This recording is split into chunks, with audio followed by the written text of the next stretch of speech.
Hey guys, what's going on? It's Louie Herron, Sales to CEO. This is Sales to Sales Management. Look, in this business, I firmly believe that we're going to have to be an expert in every single segment, right? So we're talking about specifically sales to sales manager. Sales CEO program takes you from sales all the way to dealer principal, all phases of the game, right? 25 years, 18 years, 25 years in the car business, 18 years operating a store, 13 years I've been a dealer principal. So my whole focus is teaching and coaching to help you get to the next level. Now, through that process, obviously, we're going to have to teach you how to be a better manager, or in this case, how to be a better salesperson, and even a better general manager to be able to get the information and knowledge of what it takes to acquire a dealership.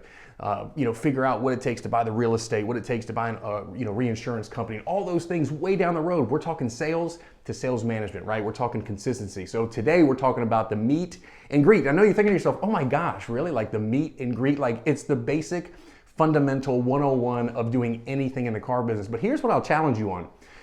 Are you an expert in every single phase of the game? If you're going to rise to the next level and be a manager, if you're going to go from sales to sales management, right? Or you're just going to be a phenomenal salesperson, you've got to be an expert in the meet and greet, the needs assessment, the selection, the demonstration presentation, the write-up, the pre-write-up, the close, everything, how to even close it. I mean, all these areas, we're going to talk about all these areas. They play a huge role in addition of showing you actually how to get to be a manager or what you should be doing to learn how to become a manager with managing KPIs and understanding what it takes as far as volumes concerned and gross margins and all those things. So let's get right into it right now. Meet and greet. So let me just talk about a couple key components that I think are huge as far as the meet and greet. I know you think you got this down pat, but I want to challenge you something. If you're a 30-year pro out there, if you're a 10-year pro, if you've been doing this 3 years, I challenge you to get a buddy and see if you can put your clock and see if you can do an 8-minute meet and greet.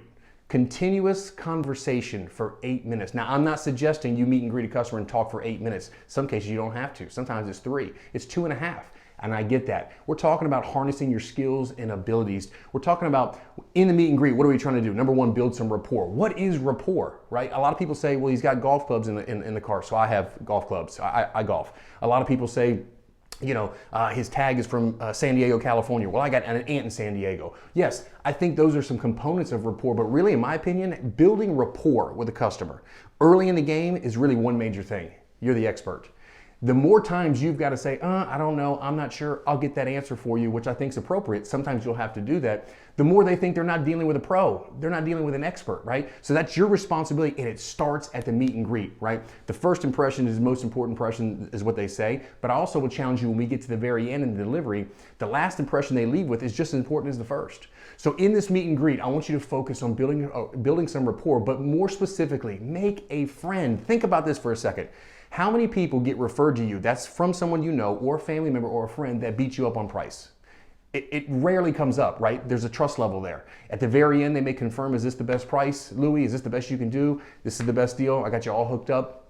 That's what happens with friends.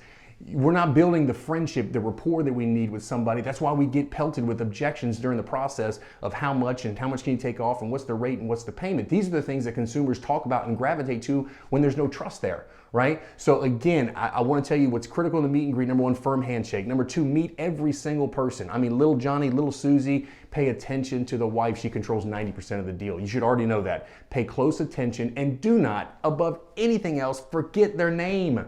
You have to figure a way when you meet and greet somebody, all 4, all 2, all 7 of the family, it doesn't matter. Remember their names. It's vital. You sit down in the needs assessment and you got to say, excuse, what was your name again?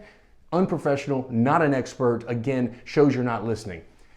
Keeping it moving in the meet and greet. Here's what I want you to focus on. The open-ended questions that create conversations. Everything a customer says to you, you got to expand. Ask them why. Tell me more. These are the things that start to open up the dialogue, because I've got one slam dunk question that at the very end of the meet and greet, that's how we transition. Hopefully all of you guys are transitioning in the building to get a needs assessment, all right? If we don't go inside for a needs assessment, we don't get an early manager intro, we don't have the ability to touch the desk, we don't have the ability to select the right car, everything goes haywire. If you're walking and talking and doing all that outside, you're costing yourself money and probably more importantly, car deals. So a customer says, yes, I'm here to look at, I'm thinking about buying a new car. Boom, there's a softball. A simple statement, I'm here to buy a new car. It's your responsibility to say, well, great, do me a favor. Tell me a little more. Why not used? Why are you specifically looking at new? They answer, fantastic. Is there anything else you're considering in the marketplace with the new car? You mentioned Honda Accord. Is there any other makes and models you're considering? Again, we're expanding on every single question they have. Remember, the goal in the meet and greet is really get to the next step. That would be the needs assessment, okay? So here's what we do. We're meeting and greeting, firm handshake, meet everybody. We're an expert. Yes, are we looking at the DNA, the crime scene of the last deal? We are. That's the trade-in. You're definitely going to ask questions about the trade. You're going to wonder, what do they like best about the trade? And you're going to ask these questions. Most of you have already been taught that, and you know that's what you're supposed to do. Yes, you pay attention to the military Marine sticker on the back of the car. Yes, you pay attention that the tag says they're from Charlotte, North Carolina. Yes, you look and see if there's golf clubs, and there's 2 car seats in the back. Of course, these are all conversation pieces that you need to be perceptive of, and it needs to happen lightning fast. I'll challenge you, if you're not a master in the meet and greet and you're trying to sell a bunch of cars and go to the next level, every single phase, you've got to be a master. So this is one that I think most people take for granted in that meet and greet. We want to build a rapport. We want to make sure that you're an expert. We want to make sure we're making a friend. We're developing that friendship, right? I challenge you, and I'm telling you, get a buddy, get a partner. Put your iPhone, put your Android on 8 minutes and do a meet and greet and see if you can talk for 8 minutes. If you can't make it past 2 minutes, you ain't an expert. I'm telling you. And if you're trying to go to the next level and you're trying to sell 200-300 cars a year and you're trying to advance yourself in the career, we all know you got to be the best on the floor, the best closer. You got to make sure you have the most volume, the best CSI. We'll get into all those things, but that's critically important. Now, let me close this down by saying this. Here's the number one question when you're meeting and greeting and you're talking for 3, 4, 5, 6, 7 minutes. Remember, you're hearing. So you tell a customer, listen, Diane, based on what you've shared with me, I think we've got some phenomenal options. Let me recap for you. Very important. Write this down. Based on what you shared with me, I've got some phenomenal options for you. Can I recap what I think I've heard? Let them know what you've heard. Based on what you've shared with me, you're looking at a new car. Preferably thinking about an Altima midsize sedan. Fuel economy is important to you. Safety features are always important to you. You like the reliability of the import product. Is that correct? Fantastic. I think I've got some phenomenal options. Follow me. And we turn and we walk. We don't ask them to come inside. We don't ask them to come fill out a needs assessment form. We don't ask them that we're going to qualify them. We're not implying we're going to take immediately to the showroom. Why? If we don't get the needs assessment and we don't sit down and we don't really get all the details, the hot buttons, what they're looking for, you're done. You're done in the deal. And a manager has no opportunity to come in and do an early manager intro. And by the way, if your managers aren't doing that, I can already tell you your store's not operating at the highest level possible. The manager needs to come in, and we'll do a video on the power of the needs assessment.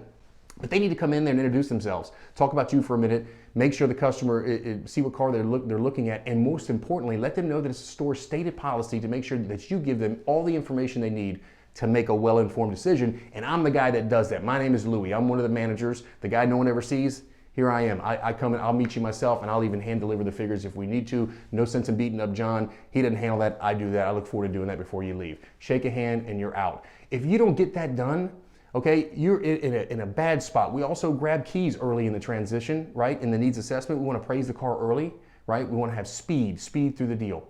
All right, so I'm not getting to needs assessment right now. I'm not getting to the selection. Again, close down, make sure we're clear on the meet and greet. Build rapport, make a friend. Build rapport, make a friend, ask them why. Expand. Open-ended questions. Look at the crime scene, the trade-in, the DNA. That's the last deal they've ever done.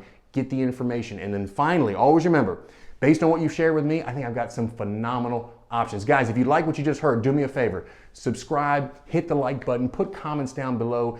You agree, you disagree, either way, I'd like to know and like to respond to you personally. Again, if you're interested in getting my free book or any of my courses, click the link above. If I can help you in any way, again, this is Louie Herron with Sales to CEO.